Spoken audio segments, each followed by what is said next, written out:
Okay sir, હવે આ તો હદ કરી છે. આ કોષ્ટક ઉપર કોષ્ટક આવે છે, કોષ્ટક ઉપર કોષ્ટક આવે. વિદ્યાર્થી મિત્રો, આ લાસ્ટ કોષ્ટક છે. આના પછી કોષ્ટક વાળા દાખલા પૂરા થાય છે અને આ સૌથી ઈઝી છે. ઓકે વિદ્યાર્થી મિત્રો, અહીંયા જો a અને b વચ્ચે પ્રક્રિયા થઈ, એના સંદર્ભમાં પ્રથમ ક્રમની અને b ના સંદર્ભમાં શૂન્ય ક્રમની છે. તો વિદ્યાર્થી મિત્રો, અહીંયા હું કહું છું કે a પ્લસ b વચ્ચે પ્રક્રિયા થાય અને અહીંયા વિદ્યાર્થી મિત્રો નિપજ બને છે, નિપજ. તો પ્રક્રિયા વિકલન વેગનું સમીકરણ r ઇઝ ઇક્વલ ટુ, તમને બધાને ખબર છે કે ઇન્ટુ વિદ્યાર્થી મિત્રો a ની અને b ની જે પ્રક્રિયા ક્રમ હોય એ ઉપર ઘાત લખવાની છે. તો વિદ્યાર્થી મિત્રો, અહીંયા જોઈ શકો છો પ્રથમ ક્રમ છે અને અહીંયા શૂન્ય ક્રમ છે. તો અહીંયા મેં પ્રથમ ક્રમ લખ્યો અને અહીંયા વિદ્યાર્થી મિત્રો શૂન્ય ક્રમ લખ્યો. તો મને નથી લાગતું કે કોઈને કાંઈ પ્રોબ્લેમ હોય. ઓકે, હવે આગળ વાત કરે છે, ધ્યાનથી જુઓ વિદ્યાર્થી મિત્રો, કે અહીંયા જ્યારે શૂન્ય ક્રમ છે તો શૂન્ય ક્રમ વિદ્યાર્થી મિત્રો ન લખો તો પણ ચાલશે, કારણ કે k is equal two a ની માઇનસ અહીંયા 1 ઘાત ખાલી રહેશે. બી લખવાની જરૂર નથી, કારણ કે બી છે એ વિદ્યાર્થી મિત્રો પ્રક્રિયા ક્રમ છે. પ્રક્રિયા ક્રમ વિદ્યાર્થી મિત્રો કેટલો છે? શૂન્ય. શૂન્ય હોવાથી વિદ્યાર્થી મિત્રો બીનો પ્રક્રિયા ક્રમ શૂન્ય છે વિદ્યાર્થી મિત્રો. તો શૂન્ય હોવાના કારણે આગળ વિદ્યાર્થી મિત્રો અહીંયા હાલશે, ભાગ ચાલશે નહીં. ઓકે, હવે વ્યવસ્થિત રીતે આપણે આગળ જઈએ છીએ વિદ્યાર્થી મિત્રો. ખાસ ધ્યાન રાખજો. હવે શું ધ્યાન રાખવાનું છે? તો વિદ્યાર્થી મિત્રો, પહેલા તો આપણે છે ને સૌ પ્રથમ k મેળવી લઈએ. તો પહેલા સૂત્રનો ઉપયોગ કરી વિદ્યાર્થી મિત્રો આપણે k મેળવી લઈએ. ચલો, r1 ઇઝ ઇક્વલ ટુ, તમને ખબર છે k ઇઝ ઇક્વલ ટુ અહીંયા 1 ઘાત છે અને b ની વિદ્યાર્થી મિત્રો અહીંયા જોઈ શકો છો કે 0 ઘાત છે. વિદ્યાર્થી મિત્રો, આમાં હું તમને કહું છું કે b લખો કે ન લખો કાંઈ ફરક પડશે નહીં. તમે કહીશો કેમ? તો અહીંયા જોઈ લઈએ. પહેલા તો અહીંયા રકમ આપી છે, જોઈ શકો 2.0 ગુણ્યા 10 - 2. ઓકે, કે તો વિદ્યાર્થી મિત્રો આપણે મેળવવાનો છે એ અહીંયા એના સંદર્ભમાં આપી છે. કેટલી આપી છે? 0.1 ની વિદ્યાર્થી મિત્રો 1 ઘાત. બી ની વાત કરે તો બી ની વિદ્યાર્થી મિત્રો 0.1 ની વિદ્યાર્થી મિત્રો 0 ઘાત, એટલે કોઈ પણ ની 0 ઘાત, એટલે વિદ્યાર્થી મિત્રો અહીંયા 0 ઘાત તમે લખશો એટલે કોઈ પણ ની 0 ઘાત છે એનું મૂલ્ય 1 થાય. એટલે વિદ્યાર્થી મિત્રો અહીંયા તમારે અહીંયા 1 થઈ જશે. એટલે બી નો લખો કે ન લખો એનો કાંઈ મતલબ રહેશે નહીં. રેડી? એટલે બે ની સાંદ્રતા માત્ર અહીંયા જોઈ શકો 1 થઈ જાય છે, એનો વેલ્યુ કાંઈ મતલબ રહેશે નહીં. હવે આ સામેની સાઈડમાં જાય તો વિદ્યાર્થી મિત્રો 2 ગુણ્યા 10 - 2. ઓકે, કે અહીંયા આ 0.1 છે એ આ બાજુ જશે તો 0.1 વિદ્યાર્થી મિત્રો અહીંયા સાદુરૂપ આપશો તો અહીંયા વિદ્યાર્થી મિત્રો 0.2. ઓકે, અહીંયા મિનિટ આપેલા છે, મિનિટમાં આપેલા છે.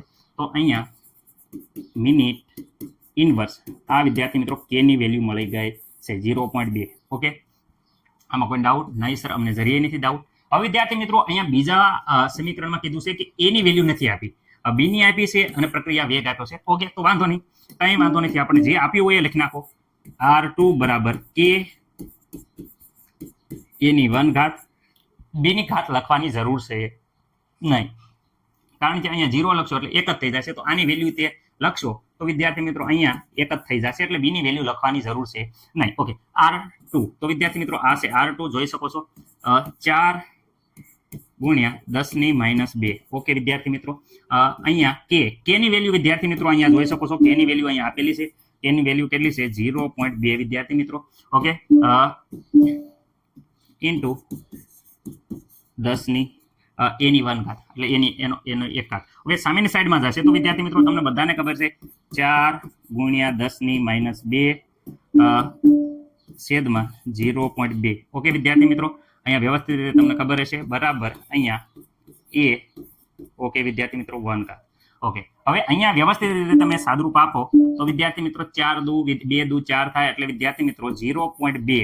રેડી? આનો જવાબ આવે છે. જરાક વ્યવસ્થિત રીતે સાદુરૂપ આપજો. 1 પોઈન્ટ અહીંયા જાય એટલે 0.2 મોલ પ્રતિ લિટર વિદ્યાર્થી મિત્રો આ આવી જશે એની સાંદ્રતા. ઓકે, આ વિદ્યાર્થી મિત્રો જોઈ લીજો તમે, આ આવી જશે એની સાંદ્રતા.